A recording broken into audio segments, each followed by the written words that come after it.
Yes, Fabian Dubs with the Mercy remix, Mercy bootleg. It's cold. And you know what? We had Fabian on my last show, actually. Check out the interview right now online, YouTube, JFresh Official. Whilst you're online as well, hit up the socials, Insta, Twitter, all the same address at JFresh Official. And of course, connect with the Pyro family at Pyro Radio. Keep it Pyro. You're listening to Pyro Radio right now with me, Jay Fresh. Joining me on the phone line, a young artist who is doing serious bits. SBK, what's happening, bro? What's up, bro? How you doing, man? I'm really good, man. Do you know what? You are a difficult guy to pin down. I've been trying to get you on my show for a little while, man, but we made it happen. Thank you for your time, bro. I appreciate it. No, I know, man. I know. I don't know. I got everyone trying to grab at me from their different angles, but I'm glad that it finally happened. But that's a really good place for you to be in right now. The demand around you and everything you're doing is so high. So let's kick things off, man. I mean, the last 12 months have obviously been mad for absolutely everybody. How is your kind of brain space? How's your creativity? How's your motivation? You know, how's your story been the last 12 months or so? I don't know, man. It's just been a time of growth. Like I've said this to many people in it, but I've had like one of the best experiences out of anyone throughout this whole period. Like all I've done is just grow and things have got better for me. I know that that's not the case for most people, so I know I'm really blessed, but in fairness, it took a lot of time to get that sort of momentum going up, and now I've got it. My mind space is literally just like working on the mission more and just pushing it more and just never gonna stop really. Like I'm kind of just in go mode now. It's good to hear, man. Now your work rate, for anyone who follows you on the socials, is like beyond prolific. I swear, like every single day, if you're not recording, you're practicing performing or writing, or you're doing live streams or live performance of some nature. So yeah, man, you must be in a really good place kind of creatively at the moment. Then there's lots popping off with everything that you're doing. Yeah. I think it's just, I don't know, I feel like I'm wasting time if I'm not doing something that's better in the mission. Like I spend, even if it's just on social media, like I'm spending a lot of time, or pretty much all my time just on this mission, and like I don't really care about anything else. Like I can play video games and stuff, I just get bored quickly. Like I find it hard to chill out, to be honest, but yeah, man, just work. It's just constant work, and that's the only thing that keeps me happy, to be honest. I mean, that was going to be my next question, because like the word workaholic is often kind of thrown at me, and then trying to take time away from work, I almost feel like a bit guilty, because I'm like, there's more I could be doing. So I find it difficult to switch off. I like go for a run or whatever. What do you do if there's anything that you do to like help you switch off and just, you know, have a little bit of you time? I think I would say that I try to game and stuff, but even that, I like sometimes I get bored doing that. I try to play video games. I try to like skateboard and stuff. Like if I want to clear my head or something, I'll just go skateboard like to like South Bank from like North London, innit? Like I just do that, do long journeys and stuff, and like really another thing I do to kind of just get back to myself is like meditate, but I've been kind of lacking on that recently, but I'm gonna jump back on it still.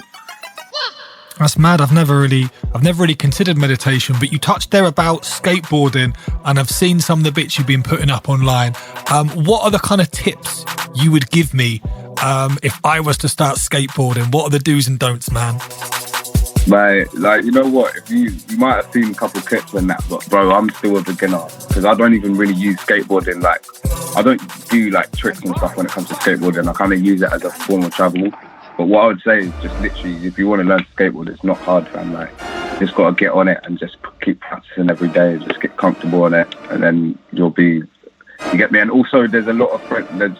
Like, you can make friends easily, like when it comes to skateboarding too. So they can always help out. I appreciate that, man. I mean, my balance isn't what it was when I was younger, but do you know what? You've given me some energy right there to give it a go. And in this time, you've also been in Norway, haven't you? Yeah. And am I right in thinking that you were there in that kind of period where travel restrictions, like they kind of changed? So were you out there longer than you anticipated? Was it difficult coming home? How was that process for you? Because looking at some of the pictures you put up, it looked like a beautiful place, man. It looked like a great place to be in. Yeah, man. So it's legal to travel there to see a partner. So I basically went there to see my girlfriend, and Yeah, man, it's a mad beautiful country. Like, it's a beautiful country, and I just went there just to kind of clear my head and stuff, to just get like a fresh start to the year, and just went there and tried to get some inspiration and stuff, and just had some good life experiences, man. So travel restrictions were mad. Like, I did have to do a lot of tests and stuff, but it was worth it in the end. Sick. And if we move on to music now, Uphill Struggle, obviously, we've had that recently. I mean, Tsunami was one track on there that I thought was absolutely cold, really cold. But your new track, Suspect, talk to us about that one, bro. Yeah, man. So I made Suspect, I think, late last year with my friend Miles. And even I didn't think that Miles would be the type of rapper that would jump on grime, but he did. And like, I think we made a sick track, like just a sick back-to-back sort of flex. So I produced it, and I'm glad that it's finally out, man, because I've had that in the folders for a while. So I just wanted to show that to the people. And then, like, my music style's always changing, so that's like a grime song. Maybe the next song that I release won't be grime, you know what I mean? But like, that's a solid grime track from me and Miles, man, and I'm happy that it's out there now. Sick. I mean, you mentioned about a different types of styles there being patterned. I mean, are we gonna hear Yardman SB doing some bashment? Bro, you know what? Yes. Mate, I was in the studio. I was in the studio with Morpheus, and he played that song, and me and Kanan was just wilding out. So that's actually I would be happy to make a record like that. And I've always liked different sounds. Like, obviously, I've been a grime kid from the start of my career, but I've always liked different sounds, man. So I'm open to anything that sounds good. That's just me. Oh, you know what? I'm looking forward to you. Like, I'm looking forward to coming along and seeing you perform on stage, where we can get back out there, and then in the middle of you shelling grime, you just break it down and start doing some bashment or something. Like, I want to see that, man. I want to see people go crazy to that. Yeah, man. Trust me. When there's an SBK headline show, it's not just going to be a grime show. It's going to be music from all parts of the world, bro. Because like, that's just what's in the fabric of my being. Like, I just love music from all walks of life. So that's what would if it like, not even if, because it will happen, but when I do a headline show, it's gonna be like that. Definitely. Now, your energy is always very kind of positive. It's always very focused. And I saw a tweet from you recently that I thought it really kind of resonated with me. The work will speak for me. Yeah. That's powerful, man. Yeah, man, it just will. And like, I don't know, like when I was younger, I've been on Twitter for many years. When I was younger, I used to get caught up in the hype. I used to call people out. I used to get in arguments on Twitter and stuff. But like, realistically, I don't even want to talk to anyone anymore. Like, I got to a point in my career where like, when I came into the game, no one cared about me. And like, I didn't care about no one. I just wanted to make music. So I'm trying to get back to that now, innit? Like, the people that want to come, because I'm trying to like steer my own ship, and the people that want to come with me can come on my boat and stuff, innit? But some people got to steer their own ship. And like, whoever wants to come with me, that's cool. If not, you don't have to. It's that vibe. Like, I ain't got to talk on stuff. Like, the music will just talk for me.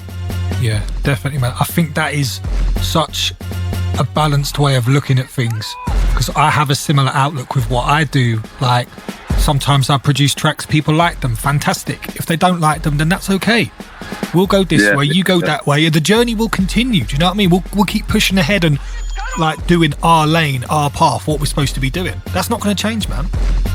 Yeah, man, life goes on, bro. Life goes on. Like, no matter what happens, there's always going to be a different day. So like, that's what I'm thinking. Like, I'm not even thinking about the present moment. Like, I'm thinking about the future, but like, the present moment's the only moment that exists, bro. So, and I'm not going to waste that moment caring about other people. Like, I'm not. You know what? There's enough going on right now. We don't need to waste the energy that way. But for you, like, you've been involved in the game for a few years now. Like, interesting question I want to ask you about legacy. Now, legacy is kind of standing the test of time. It's, you know, being able to look back at a body of work from years ago and being happy with it and shaping like the long journey. It's not a quick thing. Are you aware that you're building your legacy as you go, because you've already had momentous points already, and like, in a way, you're just getting started? There's a lot out there you can still achieve, man. Yeah, I mean, there's 100% more work to do, and like that's what I've realised. Like, I've been doing music for 6 years, but in them, it's only now that I'm starting to get on like the professional ladder. I'm probably only starting to make professional tracks now after like 6 years. So like, what I would say to anyone is just like, it's you're never gonna. There is like anomalies. Like there's people that just make a hit record straight away and then blow up, but then people don't really stand the test of time. People that have been putting in work for years and stuff and want it that much, that's what like I think they get awarded for whatever you put in comes out in it. And that's the thing with like, I feel like I am building a legacy and stuff, and to be honest, like I already understand that I've got power to help other people now, just because like the influence that I have and stuff, and I'm not trying to be greedy with it. Like I'm not trying to, because if someone else shines, it's not going to take away from my light. Like if I'm hating on someone else shining, that's just dimming my light. So I'm not trying to be like that. Nah, definitely the right way to be, man. I say it loads when we have these types of conversations. If someone else is winning, that can almost create other opportunities for other people. Someone else winning does not affect your chance of winning. Do you know what I mean? You need to have that energy correct. So I know you're in the right place with that, man. But another question I want to ask you is, with some artists, they don't like looking back at what they've done, especially early on in their career, especially if they were very new to things. They don't like to look back. They almost hide the backstory. They hide the first couple of tracks or the first freestyles or whatever they put out. But for you, when was the last time you actually watched the SBTV freestyle? Mate, not even long ago, man, because like sometimes I just put it on when I'm with my friends, like just like, oh, like, because my friend kind of winds me up because he knows that I look at it and cringe and stuff, but like I can look at it and cringe, but realistically, like it was actually a sick moment because man was so young, and like now that I'm a bit older, I can look back and realise the actual immenseness of like what I actually did. Like I was actually only like 13 or 14, so like, bro, it's just a look at that, and it might be funny compared to like what I do now, because I feel like obviously I'm much better now, but it's just I can't look at that and hate it or try to hide it. If anything, it's impressive. So that's kind of the vibe that I'm going with. But I feel like I am, even me, like I'm guilty of hiding some old stuff because just that quality control, not even because of like shame. Like I still think that certain things are sick, but it's just the way that like it could have been done, wasn't done professionally or wasn't mixed down properly or something. So that's the times that I've deleted things from my past. But I'm very proud of like everything that I've done, and I think if I tried to redo things and did it in the way that I do things now, it would be so sick. Yeah, definitely, man. Well, I'm glad you've got that open-mindedness about it, because for me, I watched it again only the other day myself, but I find the journey super interesting. I mean, for you, obviously, like you said, you were 13, 14, so you were like, you know, a middle kind of teenager, and you know, you're a young man now, and that growth's obviously been really big. But to me, that's, people want to see that. People want to see that moment, that thing, and I get disappointed when I know that I can go back and look at things from artists and they've hidden it, or artists like, no, I never made that tune or whatever, and I'm like, well, I get that, but at the same time, that's your story. And for me, when we talk about longevity, that's a key part of your story. So I love the fact you still love it, man. Even if it makes you cringe, I don't think so. I think it's still super cold, man. It's a powerful moment for you. Yeah, man, thanks. I respect that a lot, and I appreciate that a lot. It's just like, I think it's just a self-conscious thing, because I'm just looking at myself. I've got a dead trim.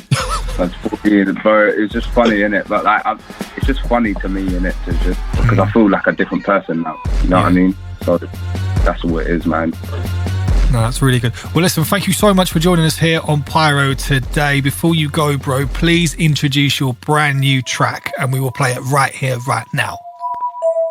Yes, it's SBK, and we're on Pyro right about now, Jay Fresh's show, and this is my track Suspect, featuring Miles Dare, produced by SBK. Let's go. Overly sus, who rates them, man? Nobody.